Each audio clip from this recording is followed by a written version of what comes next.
Wonderful. मीच मूर्ख आहे इथे आलो. मला वाटलं कमळीला कन्व्हिन्स करेन, तिला समजावेन, मुंबईला घेऊन जाईल, ती तिचं स्वप्न पूर्ण करेल, सगळं छान होईल. पण ह्या बाई मलाच हकलतायत, ॲज इफ मलाच एकट्याला गरज आहे. मीच काहीतरी मूर्खासारखा बडबडतोय. असो दादा, मुंबईची बस कधी येईल? संध्याकाळी 7:30 वाजता. संध्या मग आता जायचं असेल तर ऋषी भाऊ, चला, हवे का हवे, एक सीट हवे. चला, हवे का हवे. ऋषी भाऊ, काय? मला माफ करा राव, तुम्हाला जायला सांगितलं नाहीत ना. पण खरं कमळी ऐकणार झाल्या, मग तुम्ही इथं राहून करणार तरी काय? तुम्ही तर काही बोलूच नका. मला तर वाटतं तुम्हालाच नकोय मुंबईला यावं तिने परत. अहो ऋषी भाऊ, काय बोलायलाय तुम्ही? अहो असं काय नाही. आता कमळीच तुम्हाला जावं म्हटल्यावर आम्ही तरी काय बोलणार आहे? मला एक कळत नाही, मी प्रोफेसर होतो ना, तिचा होतो प्रोफेसर, तोही मुंबईत. इथे मी तिचा मित्र आहे, मी काय ऐकतोय तिचं? हा खरं आहे, इथं तुम्ही कोणाचा सर बी नाहीसा. एक्झॅक्टली. खरं तुमच्या मैत्रिणीनं तुम्हाला इथं जायला सांगितलंय ना. हा ते आहे. बस मग मरू दे, तुम्हाला काय करायचं ते करा, मी जातो. ऋषी भाऊ, तुम्ही निवांत जावा आणि इकडची काय बी काळजी करू नका. आम्ही आहे इथं, तिला सांगतो समजून आणि घेऊनच येतो मुंबईला. ओ सदाभाऊ, हायवे आहे ना, आमची एक सीट सोडा. बसा बसा बसा बसा. व्यवस्थित जावा आणि पोचल्यावर फोन करा. काय? हा, पाण्याची बाटली वगैरे घ्या. आओ आओ. एवढी मोठी जागा आहे ना, सरका. चला जाऊ दे. चला. बस बस. अरे आता हा कुठे परत? अरे चला. अय जरा दमानं, नवीन पाहुणा आहे. हा. ओ, चला व्यवस्थित जावा, हायवे सोड. ऋषी भाऊ, पोचल्यावर फोन करा. नाही यार, मी थांबायला हवं होतं. मी निघून गेलो तर कमळी परत येईल मुंबईला? I doubt. तिने तिच्या आईचं, भंड्याचं, निंगीचं कोणाचंच नाही ऐकलं तर? मग तिच्या स्वप्नांचं काय? नाही, काही झालं तरी कमळीला असं सोडून नाही जाऊ शकत. मला तिची बाजू समजून घेतली पाहिजे. ती आबांचं स्वप्न विसरली आहे, पण मी तिला ते विसरू देऊ शकत नाही. मी कमळीला घेतल्याशिवाय इथून जाऊ शकणार नाही.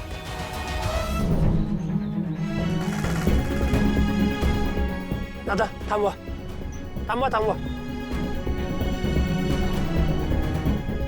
हे घे, बस उतरा.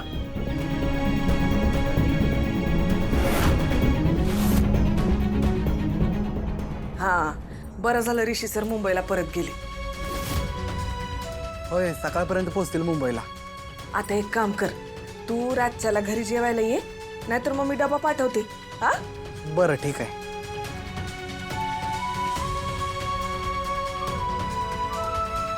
सॉरी ऋषी सर, मी तुमच्या संग भांडलो.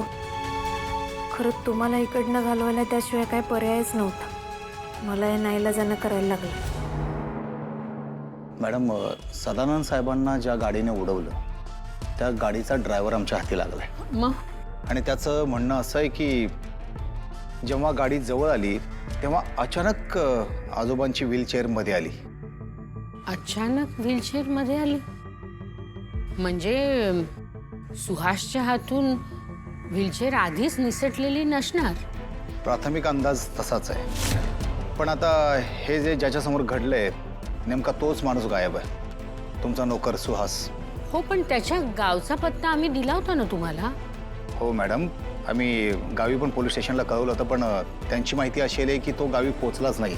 मग गेला कुठे तो? आणि आणि असा पळून का गेला असेल? मॅडम, सुहासला वाटलं की साहेब गेलेत म्हणून त्याने साहेबांना हॉस्पिटलमध्ये आणलं. पण जेव्हा त्याला कळलं की साहेब जिवंत आहेत तेव्हा त्याने पळ काढला.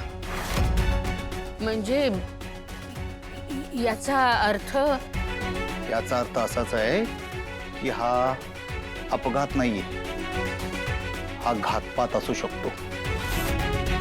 काय? म्हणजे माझ्या आईसोबत सुद्धा घातपात झालाय? हो, ते सापडत नाही, याचा आता काय अर्थ काढायचा?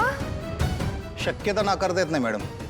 एकतर तुमच्या आईचं अपहरण झालं असेल किंवा साहेबांसारखं त्यांच्या जीवावर बेतलं असेल. अहो, मग तुम्ही काय करताय? तुम्ही शोधा ना माझ्या आईला. आई प्लीज यांना समजवा प्लीज. मला भीती वाटायला रागिणी, शांत हो जरा. ते त्यांचं काम व्यवस्थित करतायत.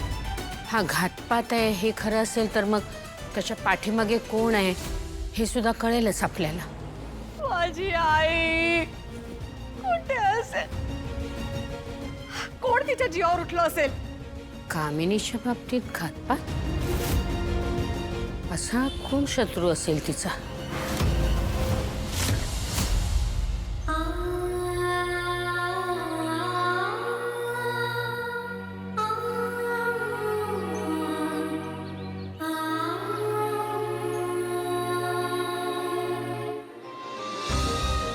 कमळे, काय झालं? इथं का बसलीस? चल आराम कर. नाही, आराम बिराम आता काय नाही. आबा म्हणायचं की नाही, आराम हराम असतोय. तो आता कामं करायचे. पावसाळा जवळ आलाय, शेतातले कामं येते, मला ती कामं केली पाहिजेत. हे कमळे, ते समजा सोड आणि येत्या वर्षीच्या अभ्यासाचं काय ते बघ. अगं शेतातली कामं करायला मी आहे की. तू फक्त मुंबईला जायचा विचार कर बघू. आई, किती वेळा सांगू तुला, कशाला परत परत तो विषय काढायलास?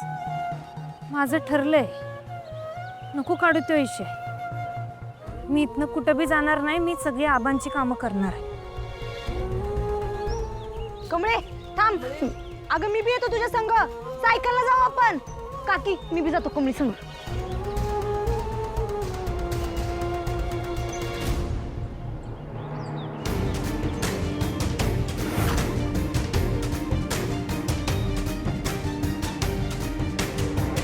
हे कसं शक्य आहे?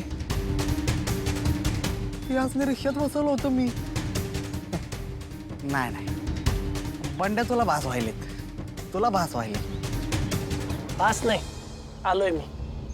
बोंबला मेलो आता मी सरू काकींना तर सांगून बसलोय की ऋषीभाऊ परत गेले आणि कमीला बी हेच सांगितले. आता त्यासनी एक गावात दिसले की दोघे बी जीव घेतील माझा. बंड्या, ऋषीभाऊ, अहो तुम्ही परत कशाला आला? कशाला म्हणजे? लक्षात ठेव, कमळीला घेतल्याशिवाय जाणार नाहीये मी इथनं. अयो, काय करू आता मी? यासनी गावातनं घालवायला पाहिजे, पण कसं? बंड्या, तर लक्ष आहे. बरं सोड, ऐक, माझं काम कर, माझी इथे राहायची काहीतरी सोय कर, बाकीचं मी बघतो. हा, ती सुद्धा मावशी सांगत होती मला, तिचा गडी पळून गेलाय म्हणून. मग यासनी तिकडेच ठेवतो, म्हणजे हे बी जातील पळून. अरे हे काय, कुठे लक्ष आहे? होईल ना सोय? हा, होणार की सोय होणार. चला, करतो तुमची सोय. काय नाव आहे हॉटेलचं? चला सांगतो की या.